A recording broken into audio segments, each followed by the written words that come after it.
Listen up, Gotham. Testing, 1, 2, 3. Hi, Buttons, it's me, Harley Quinn. This is Batman. This is Robin. Tune into the Bat Fanatic podcast. The Bat Fan Addict Podcast. The Bat Fanatic Podcast. The Bat Fanatic Podcast with Sammy Warmhands. With Sammy Warmhands. The Bat Fan Addict Podcast. Bat Fan Addict Podcast. Although, Sam, you might think about changing the name.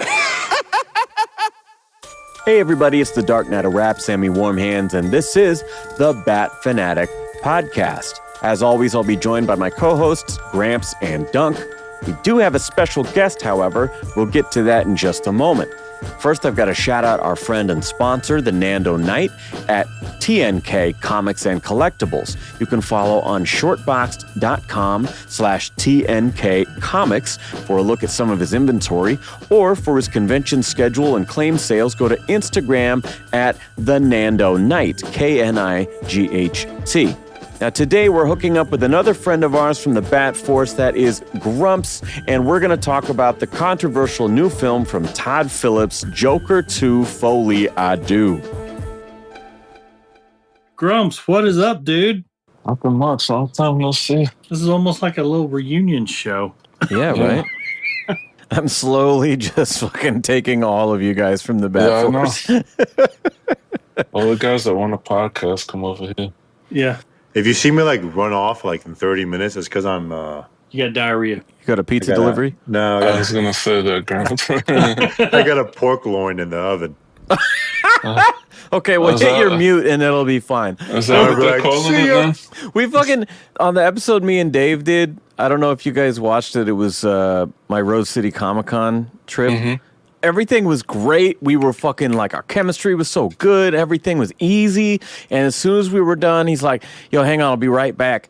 But I hear him in the other room just like puking up a storm. Yeah. I'm like, oh my God, this man is dying. And he's like, sits down. So anyway, I was talking about, I'm like, no, what the fuck happened? He's like, no, I'm good now. I'm good. That's just Dave. He just pukes. Never let him see you sweat. Yeah.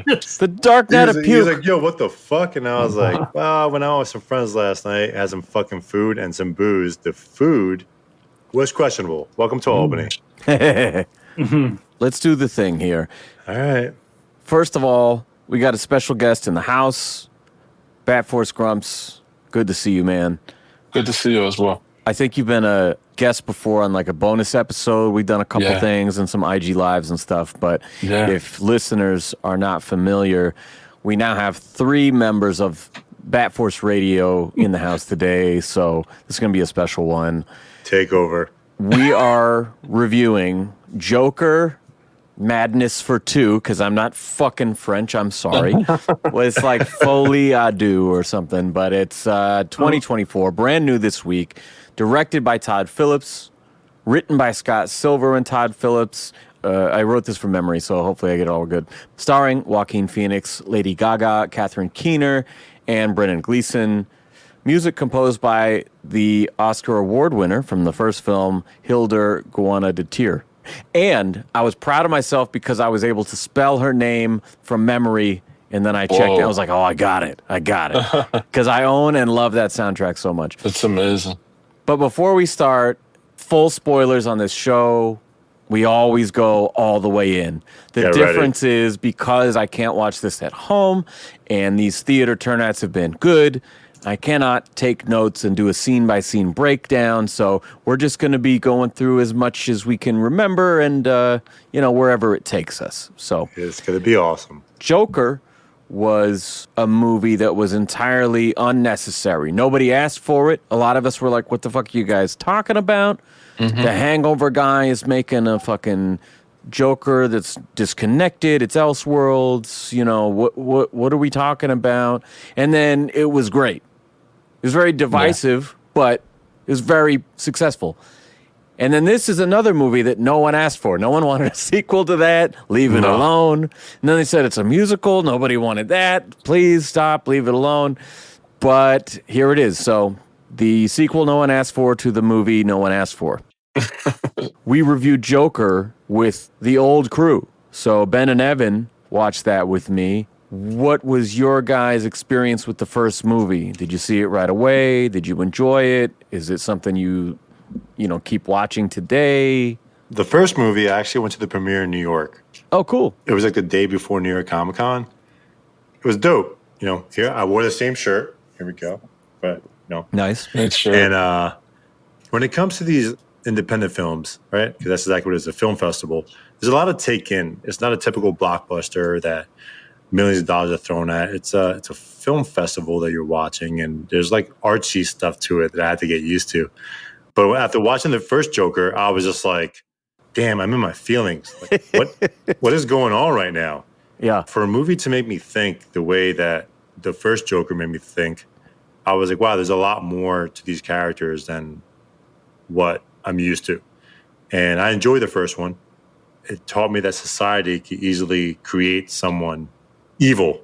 Well, yeah, I mean, you go into these real serial killer stories, and there's often some kind of tragic backstory, horrible upbringing, some child abuse situation, some whatever it was, some catalyst. But at the same time, I think a big part of the conversation after that first movie, it was like, yeah, but 99.9% of people who have those traumatic circumstances don't take it out on the rest of the world. Of course. It was very controversial. It was a small budget movie that made $1 billion. And I think part of the reason I knew this movie would never be as big is because it wasn't that lightning in a bottle with the controversy. I think the controversy was more than any of the promo they did for that first movie.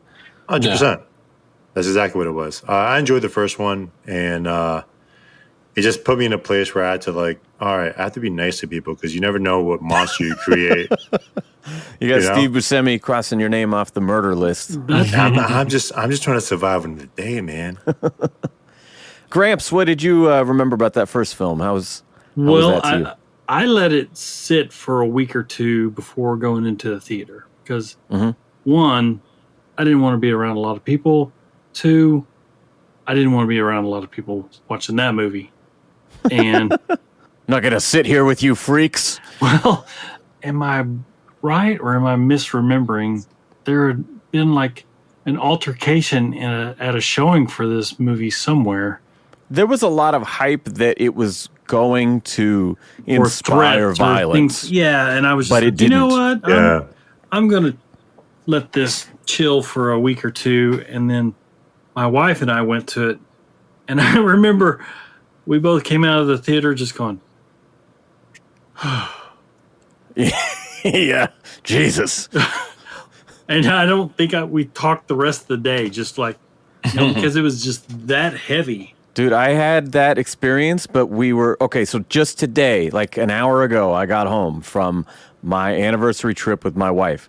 Now, this movie came out exactly 5 years after the first one. So I was literally on our 20-year anniversary trip in Hawaii, and I was like, lady, we gotta go. Everyone's gonna see it. They're gonna post the spoilers. We gotta go.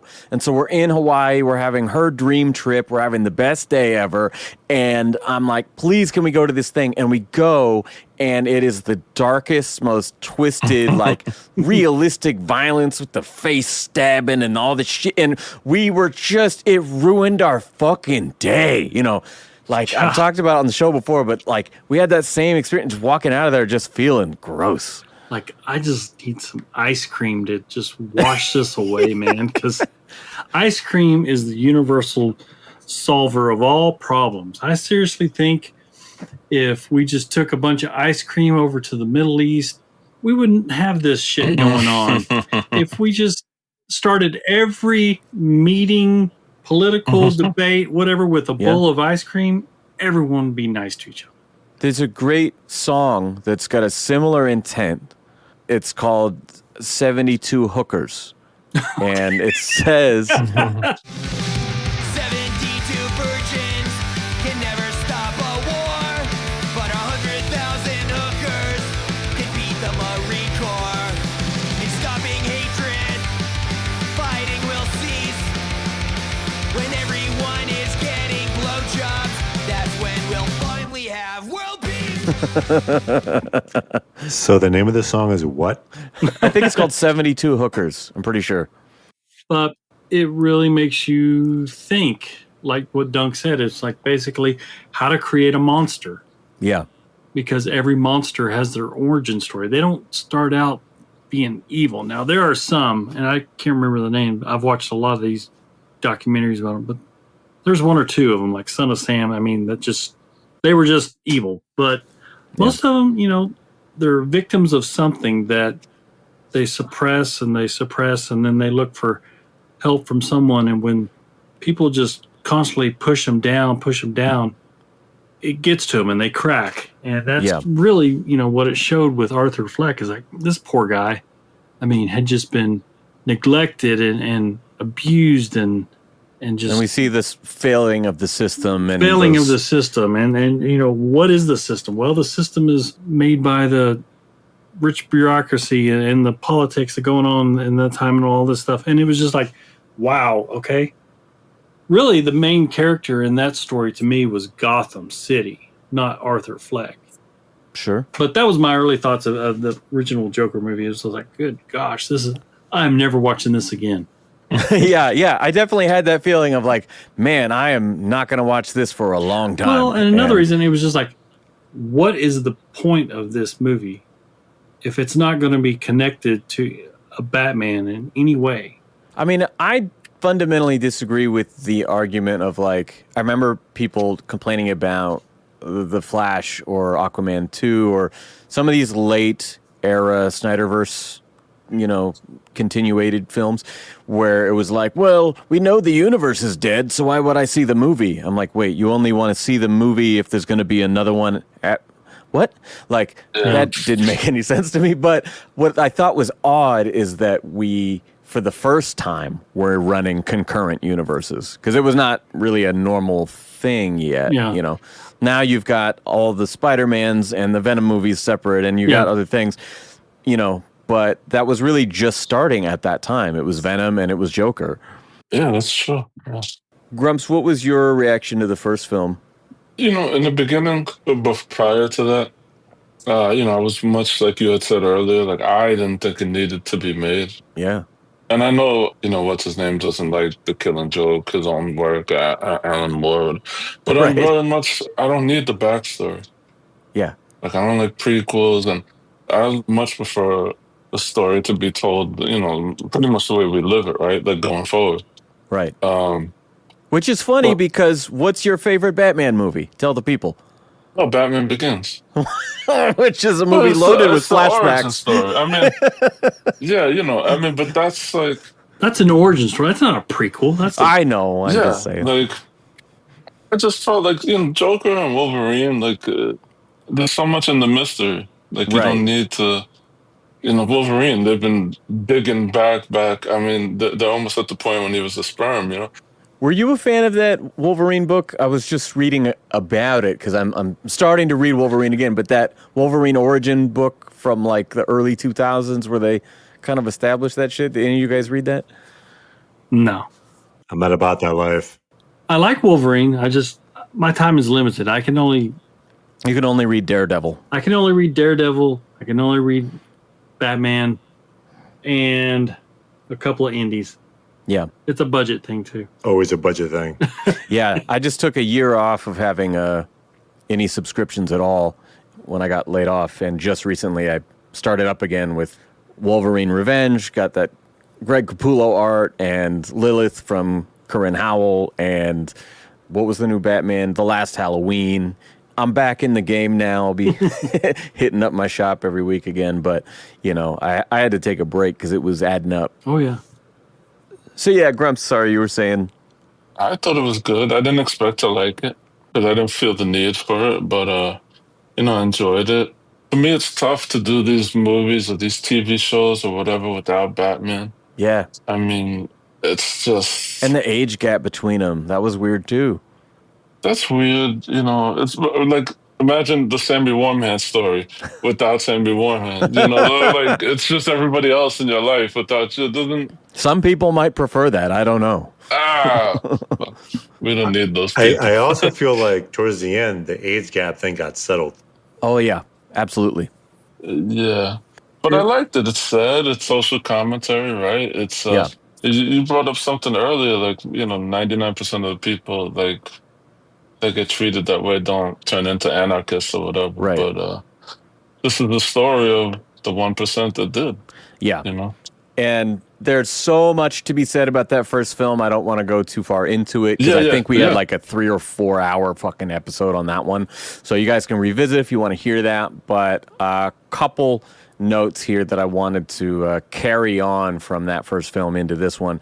When Todd Phillips announced that a sequel was coming, my worry was that it was going to undo all of the great mystery about what did or didn't happen in the original, because his whole pitch for that movie was like, oh yeah, he's the unreliable narrator, and people had all these questions about, well, what about this part? Did that happen? Or what about the very end? Was that real? And he was adamant. Todd Phillips was adamant that he was never going to reveal. He's like, oh, I know exactly what happened and what's real and what's not. I will never tell you. I will never give you the answer to that. So I was really worried, like, oh no, we're going to get a sequel. Now we know what's real or not at the end of that movie. Like, the end of that movie was fake. It was in his head. Him killing the social worker and marching off in the blood. She was never mentioned as one of his victims, and they totaled each of them. And then when Todd said that it was going to be a musical, I thought he was joking.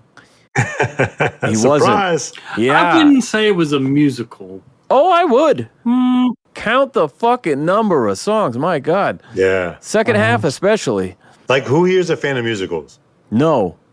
I love the Phantom of the Opera. Like, I'm a huge Phantom of the Opera fan. Okay. I go to like Broadway plays for things that I loved when I was younger. So the musical aspect, I was like, all right, cool. I'm interested. See, I like a good music-based film. Like, I'll go see A Star Is Born with Lady Gaga. Loved it. Crazy Heart, or like some of these that are based on like their own music. I loved Bohemian Rhapsody, for example. And then at the same time, they were like, oh, from the director of Bohemian Rhapsody comes Rocket Man. And I'm like, oh, great, I'm in. I watched the trailer, looks pretty good. We go to the theater, my wife and I, in the first scene, I'm like, oh no, they just broke into song. Wait, what? It's from the same guy as the other one. Like, no. And then, the whole fucking thing was a musical. And it was a bait and switch. At least they told us with this one. But man, not a fan myself. Todd Phillips also catapulted himself from the dick jokes guy to the Oscar stage in the span of one fucking movie. That is insane. He hasn't done another movie, has he? I don't think he's got anything between these. No. Yeah. It was like old school hangover sequels and this. It's like, what? They went deep. Dude, and it was so shocking and dynamic and thought-provoking, like we talked about. And whether you liked it or not is kind of irrelevant, because the discussion around it was so omnipresent. It was everywhere, and it's a fun movie to debate and dissect and what did or didn't happen. And there were critics that said it was a ripoff of Taxi Driver and The King of Comedy, but to me it was like a true homage and a love letter to the filmmakers that inspired him, and was really sincere. But I will say those critics looking pretty good right now, because this story is so much more straightforward and linear that without standing on the shoulders of those other films, there's not a lot here this time. That's my takeaway from it, of like, the musical numbers kind of hide that the scenes are pretty on the nose. There's not a lot to dive into. I don't know. I've heard some people say this is really layered and stuff like the other one, but I didn't have any questions when I left the theater this time. Well, it's hard to create the mystery of a character like this. He's already built the world in the first one. Yeah. He's no longer world building. Now he's dealing with the aftermath. You can't really tell a story the same way in a sequel after you've already built the world. It's kind of like we just did a book review about Batman Year 2, how it's so different than Year 1. Year 1, Frank Miller literally was world building. Yeah. He had nothing to go by. He had no rules, so he could do whatever he wanted. And in year 2, there were already established parameters and expectations. So Mike Bard worked with that. I hear what you're saying, but I think that's usually to the benefit of the sequel, because I'll use The Dark Knight as an example, but it's one of the easiest things to point to, or like Aliens or Terminator 2 or something. Like, you've established all the lore, everything you need to know. Yeah. All the boring backstory stuff is out of the way, right? And so we can start with the action. We don't need to catch you up on shit. And so it usually allows the writers to play around a little bit more, because they don't have to explain all that shit to you. They can just jump in, guns blazing. Now, what I kind of expected was that Harley Quinn was going to be a figment of his imagination, just like the neighbor was. Well, and the first time they show her, she steps out of that room and gives herself the to the head, right? Just like he did. Which not only didn't happen with Sophie in the first movie, but even if it did happen, they were the only two people who witnessed it. So they're calling back a thing that only exists in his head. So to me, that part is imagined, but then they immediately follow it up with their real relationship. Kind of like the first time he sings, it's in his head, because they snap back and he's right back where he was standing. But then throughout the movie, because I've seen people go, oh, well, the songs are in his head. They're in both their heads. I'm like, except they're not exclusively, because it's like, hey, who was that girl singing when you were trying to escape? Or they're showing him sing in the interview, and then people are watching it on TV, and they're watching it in the control room, and they're reacting to it. So other characters that are not just from their point of view are experiencing these things. And so they're like, well, let's play with the what is or isn't real thing. But like, you kind of just demolished your own rules right from the start. Yeah. You also don't know, like, what was the documentary about? Was he asked questions or what he saw before the documentary was released? He didn't know anything about it. Oh, the TV movie, you mean? Yeah. I think that was more like actors recreating it. That was the vibe that I got. So it's like, the fact that he would think that anyone would know that what Harley did, it's kind of nuts to me, because it's like, why would anyone do that unless they saw it in some sense? And again, it's also in his mind, so you don't know. Yeah. Which is the beauty of it. I think that's the key point, Dave. Both movies is based on mental illness. Yeah. Right. And if you don't have or have any experience with that, you have a hard time wrapping your brain around what's happening. Yeah. I just think with the relationship with Harley, and we'll get into it obviously, she knew a lot more than we think she did. Well, yeah, and again, when they first establish her, it's like, is he just imagining this stuff? And then it's like, no, it's real, because as it progresses, there's no way it can't be real. And then later, other characters talk about the things she's said to him and their interactions, and whether she's honest or dishonest or whatever. But it's like, okay, so there's multiple things that establish, most of this is real, save for a couple little blips that are obvious fantasy. But it's like, guys, you so beautifully threaded that needle on the first one, and then this one is just very like, oh, well, that's not, like, you could just first view. I watched it one time and I was just like, yeah, I get it, but nice try, I guess. Like, it didn't ever fool me like the first one could. Well, you could justify this, you could argue that, and this one was just like, no, it kind of is what it looks like, I think. I think to Gramps' point, he constructed this world in the first movie and then deconstructed it in the second, like almost immediately. Because there's not much time difference between 2 years. All right, 2 years. So not shortly after, but whatever. I mean, he's locked up, and it's a continuation. So it's very much a response to the reception of the first film. Yeah, they go out of their way to make Arthur not look cool this time, and to make his followers seem bad in this one. He even struggled. I don't know if you guys picked up on it. He struggled with his laugh. Yeah. At points, I felt like he was struggling, like he was losing his grip on Joker. Yeah. Well, like, just the way it started, right? besides the cartoon, right? The cartoon was a great opening. I was gonna say we got to start there. So the movie opens with the old-fashioned animated short. We get the old WB logo, and I love this. It's like the Joker at his red carpet premiere, and he keeps getting upstaged by his shadow, which is relevant to the theme of the movie because we're talking about the aftermath of what he did one day versus who he is as a person. And so like ended up being the premise of the movie. And I had this whole thing where the theme is the idea of the Joker. And we'll get to that towards the end. I think the whole movie is the idea of there being a Joker. Mm-hmm. And you have this great animated thing that happened in the beginning and him fighting his shadow and his shadow dressing up as a Joker and then him getting the shit kicked out of him as then the shadow hands over the Joker items that he has on. Yeah. And he gets the shit kicked out of him. So he suffered the consequence of this other. So it's kind of like the shadow was Joker and he was Arthur.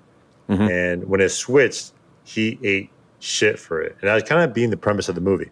Yeah. And then you start with the patients coming out of their cells. Yeah. And you hear this different stuff like, hey, man, put some pants on. Or like, why are you naked? And you're dealing with all these psychotic people. And then here's Arthur Fleck that comes out. And he knows what to do. He's day to day. It's not the same guy we saw at the end of the last movie.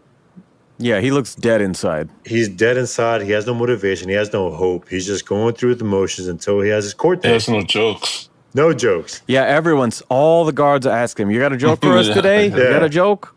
Come on, Arthur, where's the joke? Where's the joke for the day? And it's like, I got nothing. That reminds me, there is one scene where one of them finally does tell a joke, and it's while Arthur is getting shaved. He's getting a straight razor shave.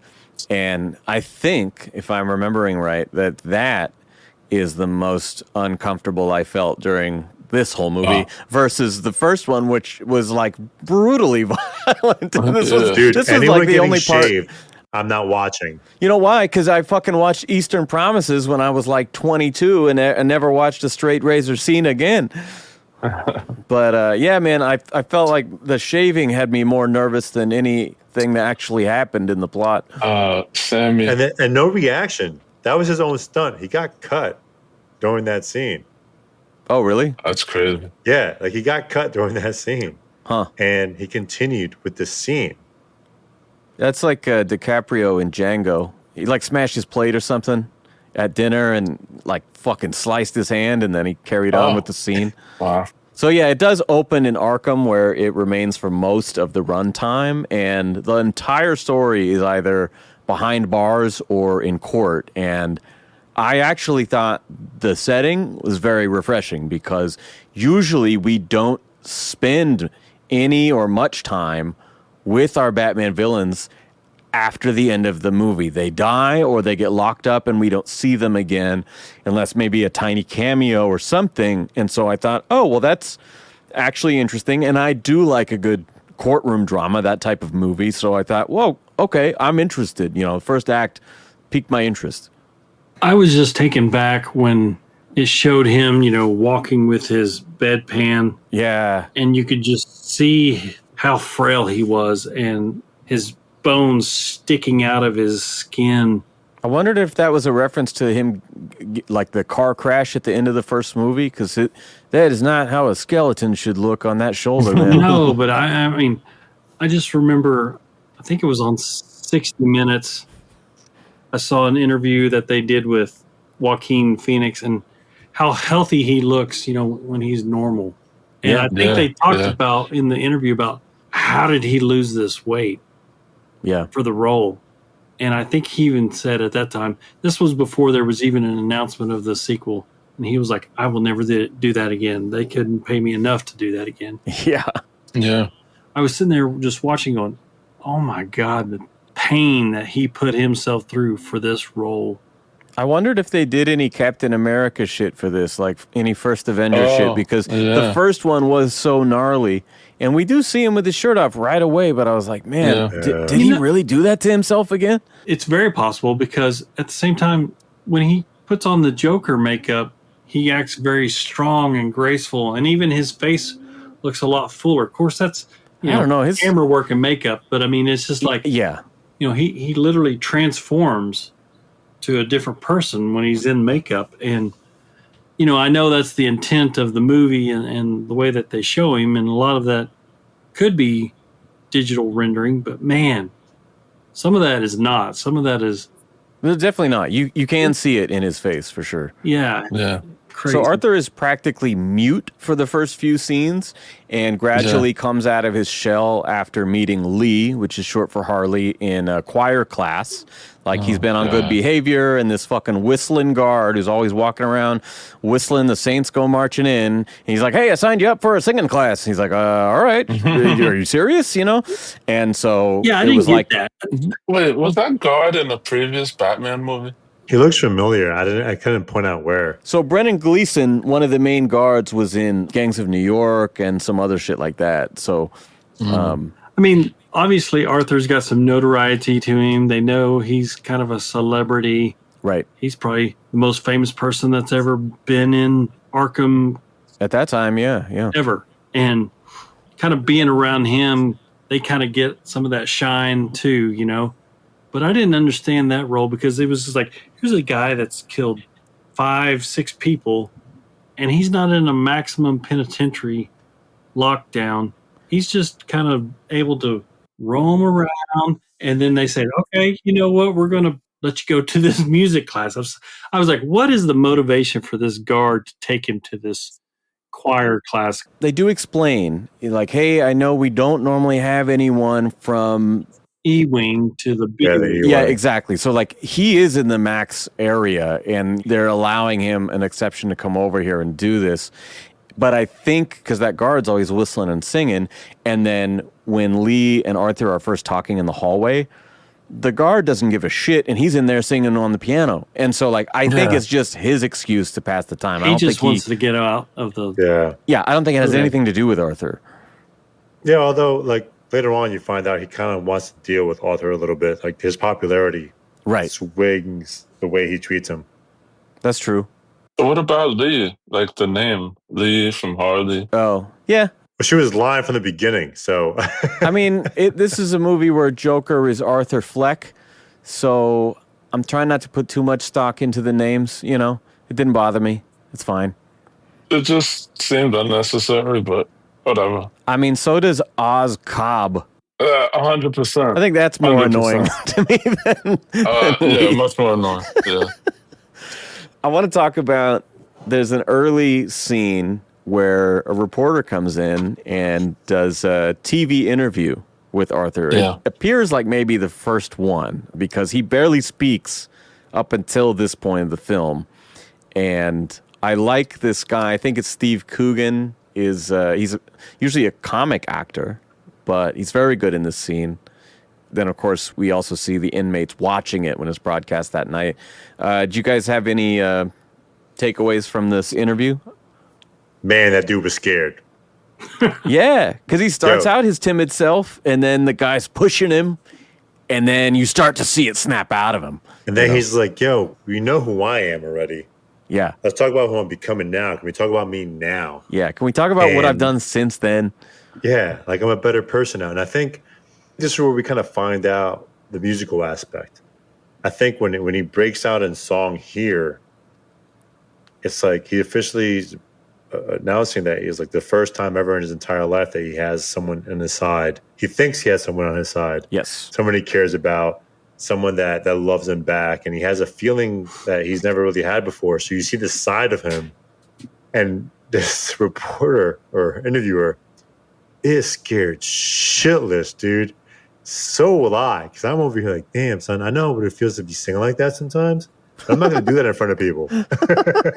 I mean, I think some of the best acting in the movie was in that scene when Arthur is very timid and he's kind of curled up inside himself, you know, and he's very reserved. He's uncomfortable. And then once the guy keeps poking him and prodding him, he does that same transformation that he had done on the Murray Franklin show. There's no makeup, there's no theatrics, but you can see that side snap right out of him. And I was like, oh, shit. Once he reaches out and gets that cigarette, yeah, game is on. Yeah, That cigarette is nicotine, bro. Well, it's There's more smoking in this movie than anything I've ever Oh seen. my much God, smoking, bro. dude. it's like, Thank you for saying that. Every scene. but that cigarette is like, it's his trigger. Yeah. Yeah. It reminds me of The Dark Knight Returns Golden Child when Joker's sitting in Arkham and chaos is going around and he's just sitting there just smoking his cigarette. I love it. I love it. I love it. So that cigarette, I mean, is like his little magic wand and it turns on Joker. It's so cool. I just wanted to say something about what Dave said. The theme throughout, everybody wants Joker. Yeah. Nobody wants Arthur. They still don't want Arthur. Yeah. No. That is literally the theme of the movie until we, get to the latter stages. They want Joker until they get Joker. But he wants to be Arthur. Right. Why can't we talk about what I've been doing? Because Arthur's not interesting. Yeah. Joker's interesting. Yeah, it's the 80s. No one cares about mental health issues. Exactly. We want more trauma, more tragedies. Let's go. So speaking of trauma, the second most uncomfortable I was in this movie was we finally get to see Harley Quinn have sex on camera. And it is gross. We get to see Arthur getting busy in his cell. That's neat. Hold on. All right. I'm going to just say That's it. his first time, though. Yeah, I'm going to say, how manipulative is that? Yeah. She shows up out of nowhere. It's not a dream. I was like, wait a minute. Yeah. There's no way she shows up. And we find out later on how she ends up showing up in his cell. Very quickly, she lied. Her whole backstory is made up. She did not burn down her fucking parents' house and all this shit. She voluntarily checked in and then checked out, and it was a ruse to meet him and get close to him. Yeah. After watching the documentary of him, and that's who she fell in love with. She fell in love with the idea of the Joker. The character. Or to get famous off of him. Yes. That was And then it. she's over here taking his virginity. Like, yo, come on, Harley. Yeah. Like, damn, how you the villain? Yeah. Hey. And when I thought that's what they were building up here, and then it just kind of fizzled out. That was a crazy scene because it was like, he's in there, no one's supposed to be there. She shows up. She's like, yo, I'm ready to die. Yeah. He's like, I'm horny. And Yeah. Then he gets 6 or 8 pumps in, and, that's that. yeah. And you got child support. Oh, dude. And then the third movie is called Generation Joker. Oh, Yeah, God. there you go. So in the courtroom scenes, this is some of my favorite stuff. Returning characters take the stand, like Sophie, Gary, who's a scene stealer, and Dr. Kane. But my God, man, this is great because we're seeing the characters themselves explain how fucking weird the shit was that happened in the first one, Yeah. Because the whole thing was his perspective, and all we could go was like, oh, God, and kind of wince at it. But this is great. We get to see Gary being like, I'm scared all the time. I never used to be scared before. Yeah, I think that was about you great. every day. Like that whole thing was great. And shout out to Lee Gill, who plays Yeah, Gary man. Puddles.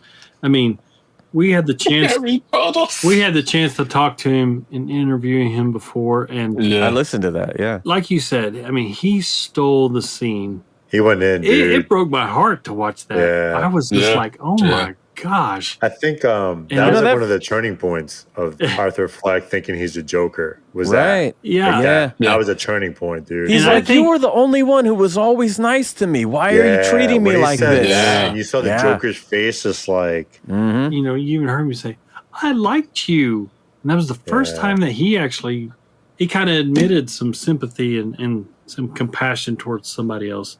Well, it's funny because Well, why is the that, whole though? premise of the first movie and why he was the villain, even though people were like, if you don't root for the Joker by the end of the, whatever. It's like he was picked on his whole life, Yeah. and then he decided to give that back, tenfold, as brutally as possible. And it's like, okay, you just became the thing you hate the most. yeah. There's no winning here. He was kind of particular with it because, like, when he killed the 3 kids, because it was like he was endangered. When he killed his mom, he was tired of her fucking bullshit and lying to him. When he killed Maury, he was tired of his mom fucking loving the shit out of him. So, Right. but again, these are like, except for the guys on the train, these are all like verbal slights, no like physical threat. And even you could argue the guys on the train were not physically attacking him because they start singing the entire Send in the Clowns song. Like, that shit wasn't fucking real. Like, there's a beginning of that scene that happened, and there's an end of that scene that happened. But in between there, we have the Send in the Clowns song, and we have a 6-shooter firing 8 or 9 shots. So there's a lot in the middle of that that is shots being shot. open to interpretation. Yeah, you're right. Yeah. So we go through some of the courtroom stuff. The shots they used in the trailer of Joker in the courtroom, and, you know, the full suit and makeup, and he's killing the prosecutor, he's killing the judge, all of this stuff. I saw that trailer and I was like, that's not real. They wouldn't show us a character death in the trailer unless that was one of his little fantasies, and sure enough, it was. We do get Harvey Dent, a young Harvey Dent, as the assistant DA. We get a little more than that, I think, at the end. Yeah, there's a quick shot at the end. Yeah. Arthur's appeal to the jury basically serves as a double condemnation, both of his followers and of the audience. Yeah. Kind of like we were just talking about. Yeah. Nobody wants Arthur, they want Joker. And it's almost like a reverse of his monologue on Murray Franklin. He's like, yeah, you know what? And he's indignant about those things. But this is more of like a confession of humility. I don't think there's anything in the first movie that he intended to do. I don't think he doesn't set out to become Joker, you know. Yeah, that's true, because he was going to kill himself. They did reference that. That's what we learned in this movie. What do you remember about the Murray Franklin show? He's like, I remember that I was going to go out there and kill myself. You know, so yeah, everything he did was a reaction on some level. And then now you're sitting here like, wait, nobody cares about me. Yeah. Even worse, like I did all this and they don't care about me, they care about the clown. Yeah, they want the body count. Yeah, and I'm not going to perform for you. That's not what I think he was trying to find his purpose when he did all this, but at the end of the day, when he realized what he did to Gary, yes, like one of the few people that trusted him, like he said, is like, I didn't kill you though. Mm-hmm. For Gary, he was like, yeah, you didn't kill me, but I'm scared shitless, dude. Like you're the only person I trusted. Like you still. He was at that point. He was on the other side. Yeah, yeah. That's exactly he what was it was. the bully. Yep. And that's when he realized that. And then, short after that scene, we see another circumstance where someone sacrificed themselves for him, for the idea of the Joker. Right. And that's what finalized, like, all right, I'm not that dude anymore, dude. I'm not that guy. Yeah. I fucked up, but it's too late. Well, we need to talk about the musical aspect, because fire away, man. I did like how they build that into the story. You know, he feels like he's falling in love with Lee. And my favorite musical part was when he comes back in and they show him that Harvey Dent's going to be going for the death penalty. And that one guard's like, how does that make you feel? And what song does he bust into? Is it a Frank Sinatra song? I don't know. I can't name it, but yeah, he walks through the whole room doing a song and dance. Yeah. And the whole time that he sings, I mean, he's not a great singer, but the whole time there's a bit of auto-tune in there. Well, the point is he's doing all of this in the character. That's impressive to me. He's singing not like how he would normally try to sing. He's singing how Arthur Fleck would sing. I was like, wow. Obviously, he's done Walk the Line and stuff like that. Yeah. You hear him singing that, and you're like, that's totally different than See, this. I, though, get really impressed when an example that comes to mind is like Family Guy, where you're getting the whole cast that's able to sing very well, difficult jazz tunes in character. And I'm like, how the fuck? Like, obviously, Seth MacFarlane, incredible singer on his own, but the whole cast being able to do these show tunes in those voices is always very impressive to me.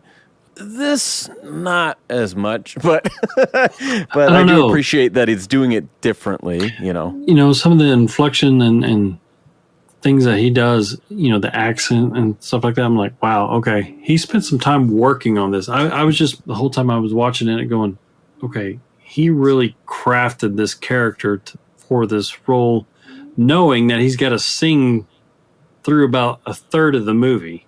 Yeah. And then I found the parts where they would kind of do the Harley and Joker show, the Sonny and Cher type of scenes. Mm. Those were pretty funny. Obviously, it's his make-believe world where he's fantasizing and romanticizing their relationship. But well, and what I like is at the moment that doubt starts to creep in, like when Catherine Keener, his lawyer, starts to be like, look, she's not any of that shit. It was good. That in the next musical sequence, then she pulls a gun and shoots him. Yeah. But I liked it when she's singing and she turns towards the audience and she's singing and that right there, and he stops and he's mad. Yeah. And he's like, this is about us. Why are you looking at them? Yeah. That right there was a big tell. Yeah. It mirrored the actual plot of the movie. She's all about putting herself out there. It's all about her. She's the cover of the newspaper. She's all that shit. Yeah. And subconsciously, he's figuring that out, even though he doesn't want to admit that. His conscience is telling him, can't trust this girl. But it's his first girlfriend, so I also think that's part of like the musical aspect of it. Because when he's singing, it's because he's in a good mood.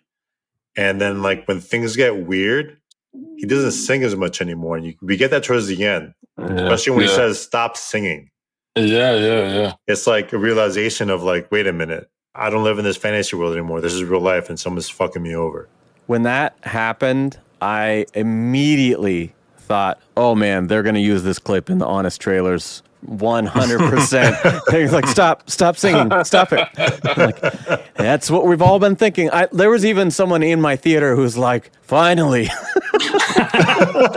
I mean, the singing felt a little shoehorned because they had Lady Gaga. I don't know. I don't care about her pop music, but with her Tony Bennett jazz records and her Star is Born movie and that soundtrack, she's fucking incredible. I have so much respect for her. And as an actor in that movie, just like that's not easy. Screen acting in particular, the subtle stuff that she does with her facial expressions, with her eyes, all these little things, very, very good. But if she hadn't been in this movie, do you think they'd have any singing? I mean, no. I don't know if she was the catalyst of like, well, what if we go in this direction? Well, only if we could get her. Maybe I think it's one that of was those. Probably the only choice. If we can get her, maybe, this is the type of story we can tell. If we can't get her, we got to do something else. I guess it's kind of like the director and producer of The Flash. What sold them was, what if we write this around Michael Keaton? They put together this story in the script with the idea of pitching it to him, right? And I don't think that's a good movie, but it's not Michael Keaton's fault. And I don't like any of the singing sequences in this movie, but I don't have any ill will towards Gaga's involvement at the same time. Like, that may have been the jump off for this direction, but I don't blame her for it because I think her performance is very good. I'm just trying to qualify, like, I fucking hate those scenes, yet it's not her fault. Her acting is great. Her singing is great. I just don't like the choice of that direction. I completely agree. I feel exactly the same. Validated. Which is why, to Graham's point, I think you could have got anybody. I don't think you needed her, but she was great. I just felt like it was a little forced when they announced the casting, and then they announced, oh yeah, it's going to be a musical. I was just like, oh god. Yeah, because they announced the casting, and I'm like, fuck yeah. And then they said the musical, and I'm like, oh no. Yeah, I was like, this is why they cast this person. And not that saying she does a bad Harley Quinn, but at the same time, it's just like, they're going to force this down our throats. And much like the first Joker movie, we don't really get Harley Quinn. Kind of in brief moments, but we don't really get Harley Quinn. I could also say we really don't get a true Joker. But I mean, that's what I'm saying. Like, we got him this much in the first movie. Right. And then that's maybe about this much Harley in this one. Like, they're maybe on the road to becoming those people, or they think they want to be, but they never really do. No. I think that was part of the negative, maybe from the comic side, that she never really went full-blown Harley Quinn. And they talk about her backstory, like, oh, she was a psychiatrist and she was blah, blah, blah. Yeah. It's like, okay, you're giving it to us. You're almost like, does she have a serial killer obsession? Does she I was waiting for them to say, oh, she works here, because how else would she have had access to his isolation cell? Apparently she had rich parents. And the other thing is her obsession, right? When you're that smart and you're obsessed with something, you kind of find ways to find leaks to do whatever you got to get done. Yeah. And it kind of felt like a DC Black Label story. Yeah. That's the only way I can understand these two movies together. Otherwise, they don't have a point. This movie will fade from my memory like the Schumacher films. To me, there's Batman, and there's Batman Returns, and then, boy, it was a long time before Batman Begins. In my head, that's how I think of him. And with this, it's like the first one makes such a huge mark, and then this one goes off in a totally different direction at times. But I will directly compare it to Batman Forever, because at times it goes off the rails, and the rest of the time it's spot on. And when I watch Batman Forever, every couple years, I'm like, I'll give it another shot. And it's like, oh, I love this Bruce Wayne. Oh, I love all this stuff about it. And then it'll go so wacky, goofy, stupid. I'm like, fuck you. And I get mad at my TV. And then the next scene, it'll get me back in. I'm like, oh, yes, this is the stuff I wanted. And this is a sequel to the Burtonverse. And then it'll get stupid again. I'm like, you motherfucker. And that's how I felt about this movie. It's a flat movie dynamically, but in terms of my reaction scene to scene, it's like, all right, I'm bought in. We're going into Arthur's world. We're going into the courtroom shit. It's the aftermath of what happened in the first. There's another fucking song. God damn it. And so, and it's like, all right, now we're back, and they're singing again, and so I kept getting a little bit back in, and then they would just punch me in the face, and it's like, fuck you, audience, you like that first one? Fuck you. I'm like, we gave you $1 billion. Yeah. There's so much with that Harley character, so he just mirrored everybody else. She was in it for herself. Yes. And how she could get famous. And once he was useless, or once he was broken, she didn't want anything to do with him. Yeah. As a New Yorker, right? The rich girl coming to the slums, to the city, to gentrify, to go live in his building. And yeah, that's weird, I was just looking at her Is it just me, or was there one point in the movie where they actually said the word New York? Did they? Might be right. This is Gotham. They said something about New York news or something. They said New York, and I was just like, whoa, that's a big slip. Batman and the Joker aren't real, guys, so let's just keep moving. Yeah. These people struggle, like Samuel was saying earlier, to connect the universe. Everything's got to connect. Everything's got to be nice and neat. Yeah. You're not going to enjoy anything like that. Yeah. I just want good movies. I don't care what the fuck they're titled. I just want a good movie. And that's why when I look at my Letterboxd for this year, I look at all the new movies. I am. We should follow each other. And so all of my movies that I saw that are new to 2024, almost all of the bottom of my list are franchise sequels. Yeah. Whether it's Joker, whether it's Deadpool and Wolverine, whether it's Ghostbusters, Frozen Empire. I think Beetlejuice was the only winner. My top movies are the ones that have nothing to do with anything. I didn't anticipate them. I just went, oh, that's interesting. And they're different and they're thought-provoking. And it's like, I'm ready for some original shit, guys. That's why Joker 1 was so successful, because it was in the MCU peak where everyone's getting massive CGI movies, and here we're getting grounded, almost psychological thriller type movie. Yeah. Great. Give us that deep dive, grimy Gotham character study. Sure. Give us that 70s shit. Sure. We don't want the same. No. But all these fucking sequels, man, I'm getting tired. Yeah, I don't watch agree. them. Like, I don't think this movie needed to be made. I enjoyed it more, I think, than most people. But I wouldn't have made it. I would have left the first one alone. I agree. And I think after some time away, I'll return to check it out again. But much like Batman Forever, there's just so many things in here that take me out of the movie I was just enjoying that I'll probably just remember Joker as a standalone film that I liked. Yeah, that's awesome. So, yeah, there's a little bit more here. There is a breakup scene with Lee on the steps of his old apartment, which is made possible by an explosion in the courtroom that comes out of fucking nowhere, which is nothing more than a convenient way to get Arthur to escape and then immediately be captured again because they still need him locked up. Now, I think she said that. What the fuck? Yes. She said that as a way to kill him. Oh, okay. To kill him, maybe. And I'm just putting the pieces together here. She had motive because he quit being Joker. That pissed her off. That meant that not only would she not be anything anymore, but that could also give her a way to become more. And she knew he was sitting on that close side to the wall. Yes. Where he would be. It's being televised. You can watch it and see it right there. So, yeah, I think she set that up. That's just my theory. And I'm going with it. That's a good theory. That's possible. I didn't even think about that. That's really good. Well, like when that happened, like I was ready for like that Batman animated series moment where I was like, "Come on, Putin!" And Yeah. I'm like, "Wait, is it Get in the happening? car. Is it happening?" I'm like, "Wait a minute. Oh, wait, this is real life." And when she didn't show up, that's where I thought, okay, she did this. She didn't show up.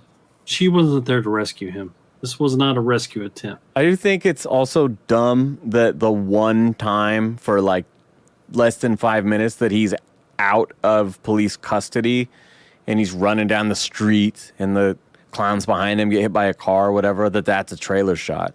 Because you could be watching this movie for 2 hours and go, well, when's the spot where he gets out? I've seen it, already. Yeah. That was a Polanski thing where he'd be like, well, where's the scene with the water? I haven't seen the flood yet, so I know it's not over. I know no one's going to die in this scene. I thought that when they show Lee shoot him in the fantasy, in the musical number, right? And then later they show her with that gun while he's leaving the message on her machine. And she's got the gun to her head, right? And then later, there's the explosion. He runs to her, and he confronts her, and she just keeps singing. She doesn't give a fuck about him. She's like off in her own little world. She wanted him to be that thing. She wanted to run away with that character, not with him. Yeah. And I'm expecting now we're going to see that gun go off, and that she is going to shoot him, and this is going to be what he feared. And then she just kind of walks off, and I'm like, well... And that's it. And then she doesn't come back, and there's nothing. I was like, that is the most anticlimactic. Like, what the? We're gonna break up. That's the climax of this. Like, the first one was so intense, and it's just, I'm sad now. She doesn't like me. Well, he said we're gonna have a baby. I don't believe that for a second either. That's entertainment, right? Like she's. Well, that's the thing. Shot him in a way. We don't know if she's lying about the baby or not. She was a thought. Because true, it's a good point. But the thing is, that's where it can also be how it ties into a Bruce Wayne Batman story. Yeah, I'm listening. I have two theories about the end of the movie. Okay, we're almost there. We're almost there. Yeah, we're very close. So Arthur does get found guilty, and what was at stake here was the death penalty. They established that much earlier. He's captured again on the steps of his old apartment. Which is thematically the moment of his, like, almost greatest power in the first movie. When he's dancing down the stairs and he's all... Right. And now he's defeated let's say, on the stairs. In fact, there was even a shot of the two of them dancing on those stairs in the trailer. Yes. Like that would have been in one of their fantasies, because clearly that's not his moment of triumph in this movie. But yeah, so he's told there's a visitor for you. I was like, why is he back in Arkham? He just blew up. Well, he didn't. People are dead. He made a run for it. How is he not in Rikers Island at this point? They just put him right back where he came from. I don't know. Does Blackgate exist in this Blackgate Gotham? Who knows? I don't know. What world we're in. Anyway, they tell him he's got a visitor, and I'm thinking like, well, you fired your lawyer, your girlfriend left you, everyone else is dead, and the guard is long gone. He beats him down the hallway, and you start to wonder, maybe he doesn't have a visitor.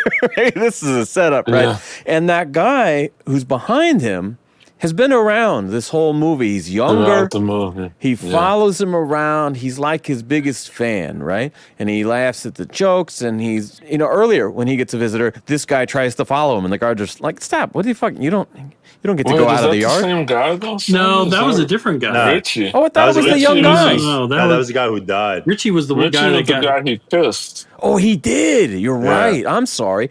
I thought this was the young guy that was obsessed with him. That guy has been pictured throughout the movie. He's been sitting in the background. Yeah. Yeah. Oh, he was in the back of the TV room, right? Yeah. Sitting there mugging, just right after his mean first mugging musical him. note. Yeah. Yeah. Right. Okay. Yeah. So we see this guy come up behind him, and he's like, "Hey, Arthur, let me tell you a joke." Do you guys remember the verbiage here? Because it was basically like, you go to meet this clown, and he's not what you fucking He says hoped something he would like be. a psychotic walks into a bar and sees a sad clown sitting there by himself. And he asks the sad clown, "Tell me a joke," or something like that. Or, "I've got a joke to tell you." Right. And the punchline is, "You get what you fucking deserve." Right. And then he shanks him a whole bunch of times. And here we get like a fucking HBO Oz murder. And pretty gnarly. It's maybe the only real violent scene in this one. And very much like the first time we're introduced to Arthur. He's the sign twirler, and he gets beat up. And we move in for his close-up on the ground. It's all beat up. They put the title card over him. This is kind of how the movie ends. They push in on him bleeding out on the ground. And in the background, he eventually gets pushed out of the frame as they go closer and closer on Arthur. But in the background, this guy just keeps laughing. And then he leans up against the wall, and he takes his little shank, and he sticks it in his mouth, and he goes rip on one side, and he sticks it on the other side of his mouth, and goes rip. And then we push in, and it's just Arthur's face, and that's the end of the movie with a little laugh. And so this is direct response to the criticism of the first movie of like, well, that's not the real Joker, blah, blah, blah. I'm like, okay, that's clever. That's one way to handle it, This is something we discussed on our review where we saw all these other clowns in the streets after the Murray Franklin thing. Yeah. Other people killed the Waynes and all this stuff. So it's like, well, the Joker didn't create Batman necessarily, but the Joker through this, domino effect did create Batman. And like, well, maybe this guy created the Joker somewhere else, right? And so that's basically what we saw here. Maybe that's the Joker that we know and recognize. Possibly. I mean, Heath Ledger. that's who I thought at first because, he always says, "You know how I got these scars?" And he's got the cut mouth. Which I think it would be a crime to associate this movie with that one, but otherwise I like the intent. Yeah, I agree. I think it was do that either. a nod, a nod of respect. Yes. If that person becomes what we all know as the true Joker associated with Batman, that puts his age a little closer to what Bruce Wayne would be, right? But what if Harley was pregnant and that child became the Joker? Oh, I see the theory. If that's true, I don't care. I'll put it that way. We don't need to see me. that movie. No, Please we don't need to make see that it. movie. The fucking White Knight books knocked up Harley. I'm like, all right, this is not what I was hoping for. And I really liked the Katana Collins Harley Quinn book. I thought it was great. But just the pitch of, okay, we got fucking beach ball belly Harley. What do you think? I'm like, God damn it. And she's getting real flirty with Bruce Wayne as Batman. I'm like, God damn it. I was so in. I liked it, but it was not the kind of story I wanted, you know? Right. Yeah. And I think if you're going to make, as can be the case, a shittier version inspired by that story as a movie, I'm not interested in that. 100%. No. I'm not either. Before we get to pros and cons, there any other little Easter eggs? Two-Face? Right. Yeah, so in the explosion, the camera pans around the courtroom that's all destroyed, and most everyone's dead, but we get a quick shot of Harvey Dent, panicked, breathing heavy, and he's got this shrapnel in his face. Almost looking like the Cape Crusader Harvey Dent that's in the new show. Yeah, but on the right, his left. On the correct which is side. the right side. Yeah. The correct side of his face. I had a rhyme once. I said, I'm always on the right side like Harvey Dent. I like that one. That annoyed me with the cartoon. I don't know. Yeah, it was weird. But I will say it grossed me out. For a very simple drawing on a cartoon with regular skin tones even. I was just like, the Swiss cheese face is gross. Yeah. Let's talk pros. I want to start with our guest today. Grumps, what did you like most about the movie? It continued a lot of the men's mental health themes. Right. Like, from the first movie. Yeah. I still say it shouldn't have been made. I wouldn't have made it, but at the same time, like, this is Arthur's story. This is what Arthur Fleck went through. Yeah. And how the system let him down. And the system let down a lot of people in 70s, 80s New York. He's the only one that responded this way, yes. But I took offense to a lot of people calling him an incel and whatever. I don't think that's what Arthur was. I think he had a lot of issues. It's a very reductive way of talking about that movie, and I think it's more so a description of the viewers that really thought he was the shit. It's more like...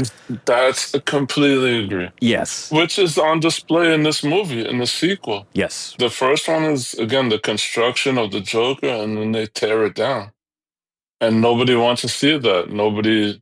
They don't have any use for Arthur and his mental illness and his being pathetic and his weakness. Everybody wants to see the clown, which is he was allowed to wear makeup on the trial. And that was insane. I was like, there's no fucking way. That serves the networks and that serves the judge and it serves the whole show. That's true. It doesn't serve Arthur. Yeah. To finish, I thought it was much better than I expected. I wouldn't have made it, and I'll say that to the end, but much better than I had heard. And I think it's, in some ways, some, not all, misunderstood. All right, so what do you guys have for pros and cons? Lee Gill. I loved him. Oh. Gary's my boy. Harry Potter. I don't know if I said this. I meant to say this earlier, but if the first one got 11 Oscar noms and 2 wins, can we get a nomination for Lee in this movie? Please. He was the fucking best part. Yeah, man. He was. That shit made me fucking tear up. I mean... Because it took you back. Like, you were in his shoes in that scene. Like, Yeah. Like what Dunk said, he was the catalyst that started Arthur realizing, okay, this really was me that did all these things.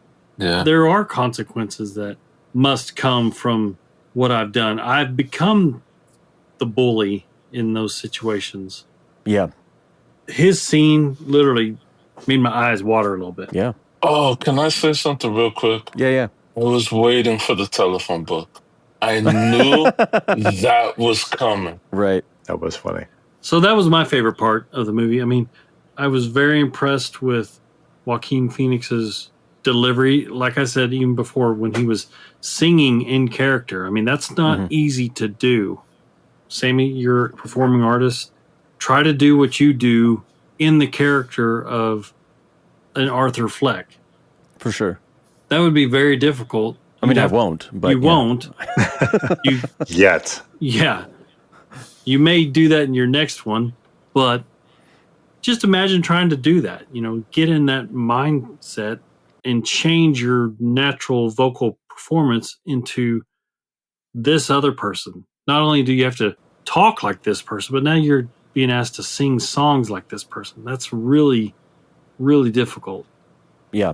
So that was impressive to me. I came out of that film more with a respect of his performance ability than... Oh, yeah. He's top tier. Yeah, he's just insane. Yeah. And I mean, if you see him do normal interviews and stuff, he's not a real candid type of guy. Yeah. He's guarded. Yeah, that's a good way of putting it. But to see how he can transform physically and emotionally into this character, you're like, wow, this guy... I mean, he's a Christian Bale type. He throws everything at it. And Amazing. He's full method, and so was Gaga. I read from, I think it was the DP or somebody said that he didn't meet Lady Gaga because she was always Lee. Just like Joaquin was always Arthur. Awesome. That was my pros for the movie. I thought Lee stole the scene in that and really became kind of the heart of the movie in just a short time. But then also Joaquin he was amazing. Dunk? I like this movie a lot. Multiple levels. I'm going to just say, if you remove the title of the movie, it changes everyone's dynamic of where they look at it, right? Because if you're thinking of the Joker, you're not watching a movie about mental health and people taking advantage and the messed up system and all this. You're focused on what the Joker's supposed to be. Yeah. You're living in his head watching the movie. So now you're actually seeing his fantasy land. And the fantasy land, when it came to the musical stuff, I was like, all right, cool. What is this thought process? And the only time he was ever really happy was those singing sequences of the musical, which I'm like, all right, this is what happiness is. Because he never had anyone on his side. So here's Harley that comes out of nowhere that pretends to, she's in love with an aspect of him, but not who he truly is. But she pretends to be like him, Exactly. Oh, I came from these fucked up circumstances too, you know. And, which is again, playing to the whole thing of how people could be not empathetic enough or not care about each other, just trying to fuck someone over for their own well-being or for them to win, for them to feel better about themselves. And you see this selfish person who comes from a great place that continues to messing with this one guy. I don't know. The movie just hits so many aspects in today's world that we live in, because it's how people could be easily manipulated. Forgotten. Yeah, forgotten, the mental illness, family things you have to deal with, the media. It hit so many recent things, and I was like, damn. And then the musical aspect played a role within the movie to what brought him joy until at the end, it was no, stop singing. I'm not happy right now. This is not it. What's going on? And it was I don't know. It was all tied up in a bowl. And I was like, damn, all right. This movie, I walked out of it thinking more.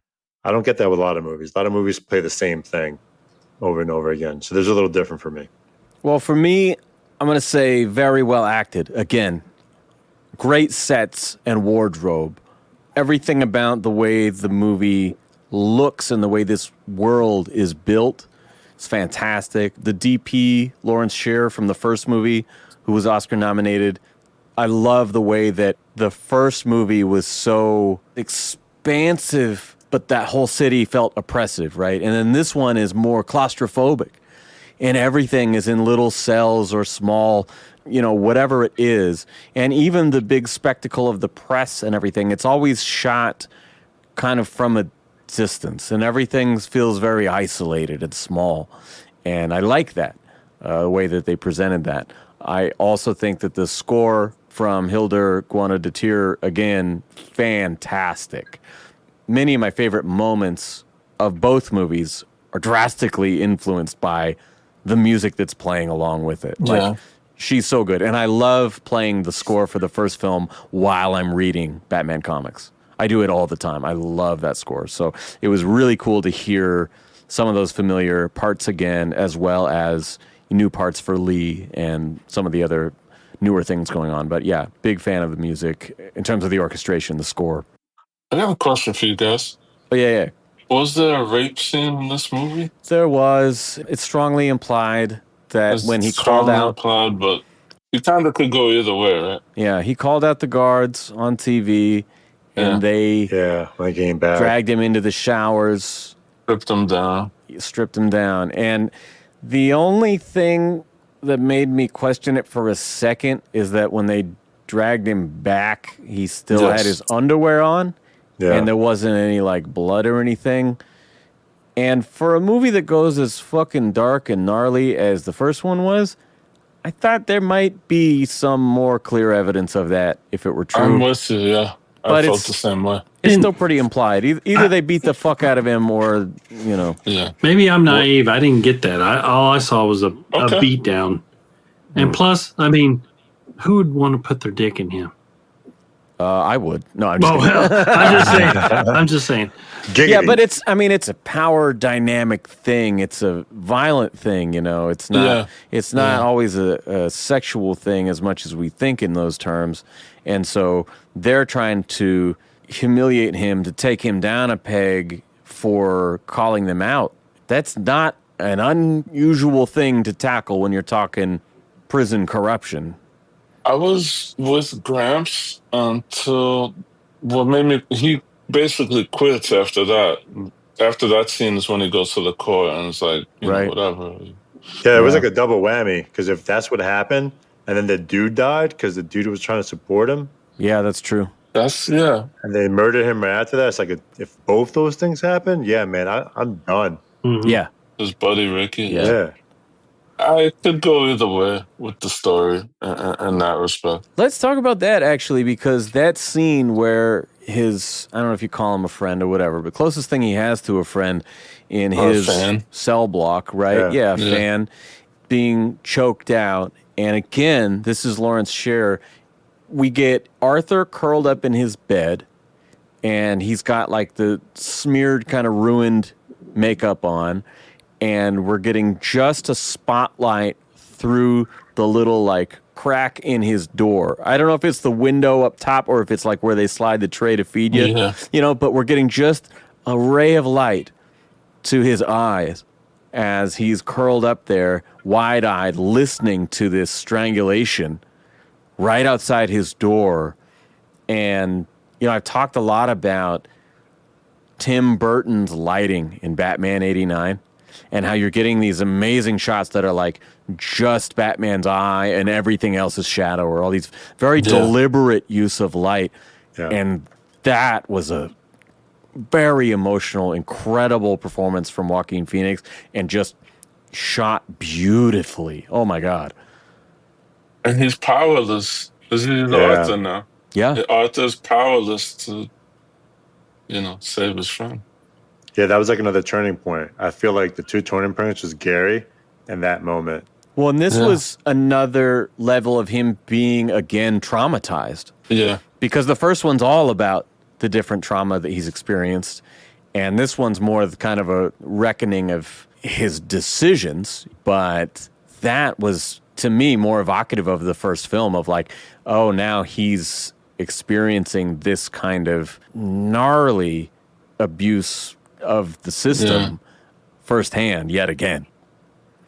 So I want to lead for cons because I don't have much to say. I'm going to say the fucking songs. The fucking songs. The fucking songs. And when the 4K is released for this movie, I challenge any listener of this podcast to please do me a favor and all of us produce a fan edit. Remove the musical sequences or trim them down to their most essential shots using Hilder's beautiful score to complete those segues and offer us an alternate version of this just for fun, right? I paid my ticket. I'll probably buy the 4K and watch it again at some point, but give me that alternate version.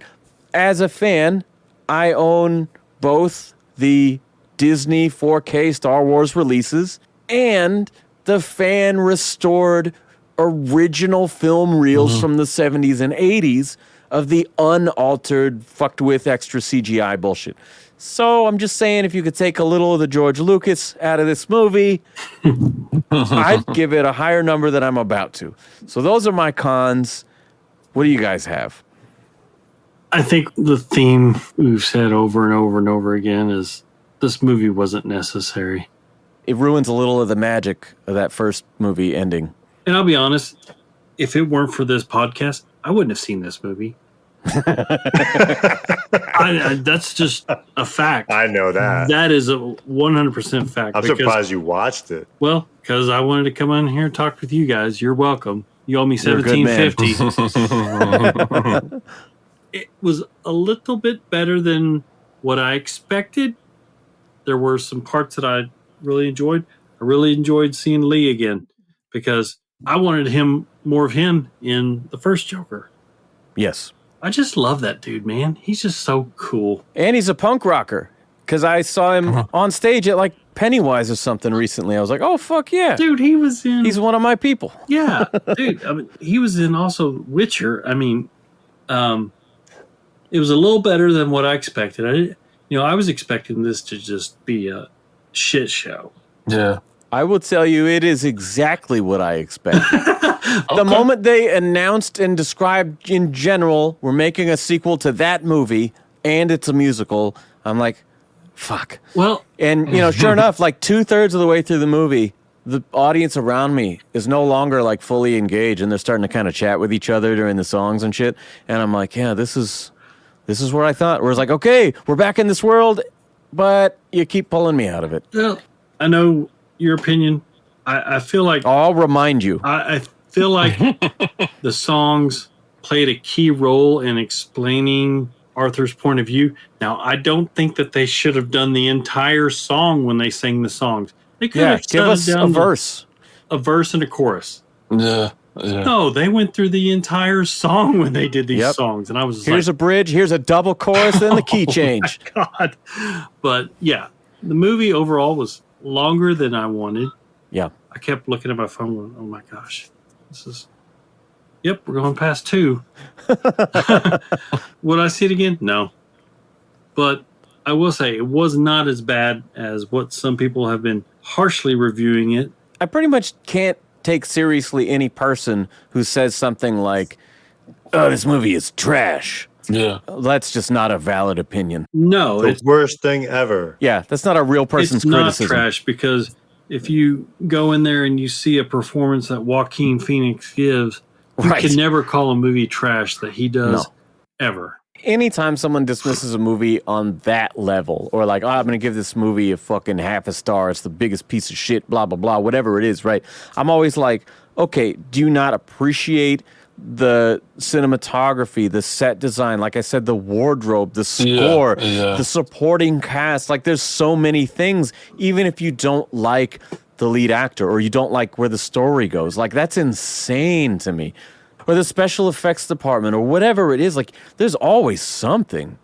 Yeah, and those are things that people don't really pick up on. And if they're done right, you shouldn't think about it, right? You should think, this is how I look at the world and see things. But you're exactly right when you're talking about the photography and the angles and the shots and stuff like that. That is all masterfully done.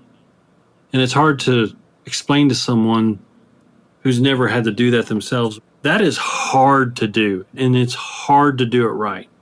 So hard. Yeah, and something as simple as that one shot of Arthur in the cell curled up that never cuts away, it seems like, okay, they just set the camera there, but like, it's masterfully done. Just editing these podcasts, even the audio, is time consuming and hard. I put in sometimes a week on these fucking edits. Editing video podcasts. Oh my God. So imagine doing that with a 2.5 hour movie. It's no wonder these things take years to make. And why there's multiple cuts and all this shit that come out after the fact. Because you know what? They already have a release date. The studio dropped a release date before you started filming. So it has to be done. Mm-hmm. And whether you're totally happy with it and it's perfect and it's ready does not matter. What matters is they ship out on Friday. You got to have it ready. Yeah, I think Gramps and I having backgrounds in producing music and having a parallel experience on a small level definitely helps us appreciate the struggle of the artist side of it. Yeah. What else do you guys have for cons? I didn't have much. to be honest. He loves it all. Dave's a happy man. Dave's a happy man. No, there's a lot to take in. Again, as you guys mentioned, like these camera angles, lighting, atmosphere, all these things they did. The scenes were nuts. The musical aspect, again, I like musicals. It correlated with the story, and it was like there was feeling behind it and why they picked certain songs. And I was like, damn, that was like very detailed. Dealing with mental health and all the stuff that was going on. And yeah, I liked a lot of it. I really don't have much cons besides, damn, society's fucked. All right, well, you shut your mouth then. Grumps, what do you got for cons? What haven't we drilled in? I mean, the music. I'm with you on the music. Yeah. The whole idea of it being made, I wouldn't have made this movie. Yeah. I'm really surprised that even the first one got the green light to get made. And then the fact that somebody at Warner Brothers got the approval to say yes to number 2. But I guess, I mean, when you win all those awards and make the $1 money. billion film on a tiny ass budget. I think the first one got made because originally Scorsese was going to produce. So they got De Niro on board, and it's like, okay, we got Scorsese and De Niro. Fucking all right, Todd Phillips, I guess, do your thing.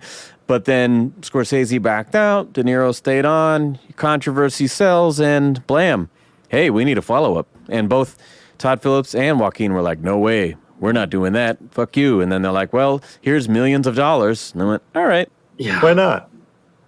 The review drew me to this movie, and I'm like, how bad is this? Like, I mean, like we knew it was a musical, right? Like, they've been touting this as a musical from day one. Yes. I saw Arthur for who he was in the first movie, pathetic. Yeah.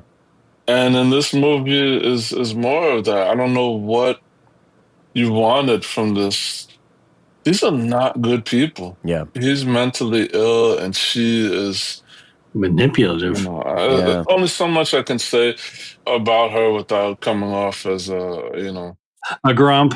You're a grumpy guy. She's basically a sociopath. I mean, yeah, she used him for his fame, and once he was useless, she dumped him. Yeah. And I'm sure there's a lot of people that will complain about that aspect, but it happens. Yeah, it's believable. In the world, it happens. Those rich Upper West Side ladies. These are not good characters, It's something I stand by. As a Batman fan, I am a fan of Batman, Bruce Wayne, Batman. The Joker and Harley Quinn are not good characters. I get that you're a fan of them. Yeah. They're murderers. Yeah. They're bad characters. They're bad guys. I mean, I felt in the first movie when he shot Murray Franklin and they're taken to the streets and everything's going fucking chaos, right? Deep in my soul, I wanted Batman to show up and fucking save the day. This is not good. Because you recognize this is not good. Yeah. Like, this can't be how it ends. Oh, my God. Where is our hero? Yeah. Let's do the final rating. As our guests will remind you, it is out of 5, and you can use a half star if you want. 2.5. Okay. Let's balance the scales. Dave, what do you got? I'm going to go 4. All right. Gramps, what say you? 1.5. Okay. I can't hear you, Gramps. Over the dog snoring. You got Snorlax over there. Posh said 1.5. Wow, Gramps, I thought you were going to come a little higher. Okay. Well, he's like, it's better than I thought, which was 0. Well, that is a score. Exactly. This is a 2-hour and 20-minute film with about 90 minutes of really good movie. That's my quote you could put on the poster, all right? I think if this movie was 90 minutes long, it's a 4. I'm with Dave. But there's like 45 minutes of shit that's just driving me crazy and is not fun to watch. And therefore, I have to give it a 2. So I think there is a good movie in here. The first one I gave 5 out of 5 because, again, love it or hate it, there's so many layers to it. It's so well made that I appreciate the artistry. They took a big swing, and I feel like they hit it. And with this one, I think there's a good, not great, but good movie in here. It's just not for me. So Yeah. There we go. Everyone's entitled to their opinion. There's an argument to be made all around. It's all about how you look at the movie, and what you like. Yeah. That's all it really is. Yeah. People trashing it hardcore. It's like, relax. yeah. You're still watching Disney. Yeah. As I alluded to, it's a movie I'll never forget Tell me the story. We did not get to this yet. because of what happened afterwards. I was like, did something happen in the theater, or like, what the fuck right. is this about? So, Sam, you came and you visited me in Dallas. I did. I drive a truck. It's just a regular half-ton pickup Chevy Silverado truck. We were talking shit about people who drive a big ass F-350 or something. Right. You're like, well, you know what I drive. Exactly. Well, I recently got a new one, and it's bigger. The newer model vehicles, they feel wider, higher. You sit higher. It feels heavier when you drive it. As I'm leaving the theater, and I'm not going fast, I'm going maybe 25 miles an hour, there is this median with these tall trees and some landscaping work and a median. And this is 9:30 at night. I did not even eat dinner before going to watch a movie. So I'm like sitting there and I'm thinking, should I go get me a quick burger and maybe a shake? You did say that ice cream solves all the world's problems. So if you had a bad time at the movie, I believe that's where you went. Exactly. And I'm thinking about that. I bring my eyes back to the road, and all of a sudden, in a split second, a football hits the ground and bounces from me, and this kid runs in front of my truck. And I have to slam on the brakes. This happened like that.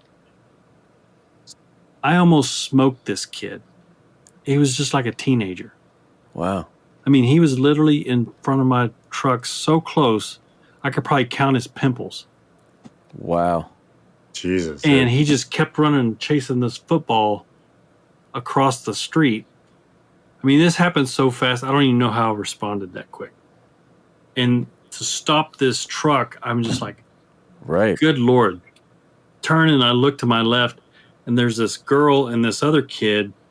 They obviously saw this, and the girl's standing there with her hands over her mouth, and the other kid is like standing frozen like a statue. And I knew one of those threw them that football. Yeah. And I just stared at them. They could feel the heat coming out of my eyes. Oh my God, I was just shaking. Wow. It was almost like one of those moments where everything's in slow motion, right? Yeah.